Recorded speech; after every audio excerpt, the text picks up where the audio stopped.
Hello friends, welcome to Thenmozhi vlogs. நம்மளுடைய தோட்டத்தில் இன்றைக்கி ஒரு குட்டி அறுவடை என்னென்னு பார்க்கலாங்க. நீல கத்திரிக்காய் ஒரு 4 கத்திரிக்காய் வந்திருக்குங்க. இது 2வது முறை 4 கத்திரிக்காய் கிடச்சிருக்கு, அங்கே எடுத்தாச்சு. அதே மாதிரி குண்டு கத்திரிக்காய் நிறையா இருக்குதுங்க. அதான் 2 நாள் விட்டாலே வந்துடுமே அதிகமாக. அதை எடுத்தாச்சுங்க. பசலை கொடியில் வந்து பாவக்காய் படர்ந்துருக்கு. அது வந்து ஒரே ஒரு காய் மட்டும்தாங்க இருக்குது. மற்றதெல்லாம் ரொம்ப குட்டியாகவும் சின்னதாகவும் இருக்குது. அதனால் இது ஒன்று மட்டும் எடுத்தாச்சுங்க.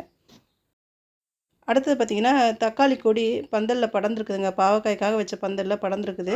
இது கொடி தக்காளிங்க. அது கொத்து கொத்தாக காய்ச்சதுலையே போன டைமே வீடியோவில் பார்த்துருப்பீங்க. இதில் மிச்ச பழம்லாம் கொஞ்சம் பழுத்துருக்குது. ஒரு 7, 8 பழங்கள் வந்து பழுத்துருச்சு. அதையும் பறிச்சிடலாம். இன்னொரு இடத்துலையும் ஒரு 2, 3 பழங்கள் இருக்குதுங்க.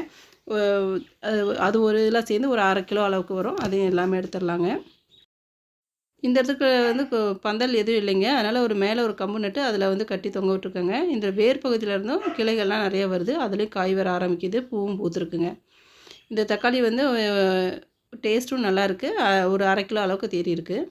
அடுத்தது பார்த்திங்க அப்படின்னா, இன்னொரு பக்கத்துலேயும் தக்காளி இதே மாதிரி கொடி தக்காளி தாங்க. நான் செடி தக்காளி எல்லாமே வேஸ்ட் ஆகிடுச்சு, அதாவது அழிஞ்சிருச்சு. இப்போ கொடி தக்காளி மட்டும்தான் இருக்குது. அதை மட்டும் எல்லாம் பறிச்சுக்கலாம். அடுத்தது கொத்தமல்லி பார்த்திங்கன்னா, ஒரு பாட்டில் போட்டு வச்சுருந்தேன், நல்லா வளர்ந்துருச்சு.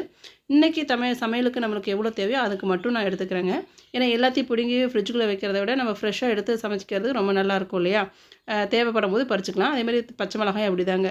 4, 5 செடிக்கு மேலே இருக்குது. குண்டு மிளகாய் இருக்குது, ஒல்லி மிளகாய், ஊசி மிளகாய் இருக்குதுங்க. அதெல்லாம் பறிச்சாச்சு. புதினா தேவையான அளவு இன்றைக்கி என்ன சமையலுக்கோ அது மட்டும் எடுத்தாச்சுங்க. இப்போ நம்மளுக்கு என்னென்ன கிடச்சிருக்கு அப்படின்னு பார்க்கலாங்க. கொத்தமல்லி கிடச்சிருக்கு, புதினா, பச்சை மிளகாய் நிறையாவே இருக்குதுங்க, ஊசி மிளகாய். பாவக்காய் வந்து ஒன்று தான். பீர்க்கங்காய், நார்மல் பீர்க்கங்காய் ஒன்று கிடச்சிருக்குங்க. தக்காளி ஒரு 1/2 கிலோ அளவுக்கு கிடச்சிருக்கு. கத்திரிக்காய் ஒரு 2 கிலோ அளவுக்கு நம்மளுக்கு கிடச்சிருக்கு. நீளத்த கத்திரிக்காய் 4 தாங்க. குண்டு கத்திரிக்காய் தாங்க ஒரு 2 கிலோ அளவுக்கு நம்மளுக்கு கிடச்சிருக்கு. இன்றைக்கி நாம் பண்ண குட்டி அறுவடை எல்லாருக்கும் பிடிச்சிருக்கா? பிடிச்சிருந்தா கமெண்ட் பாக்ஸில் கமெண்ட் பண்ணுங்கள். தேங்க்ஸ் ஃபார் வாட்சிங்.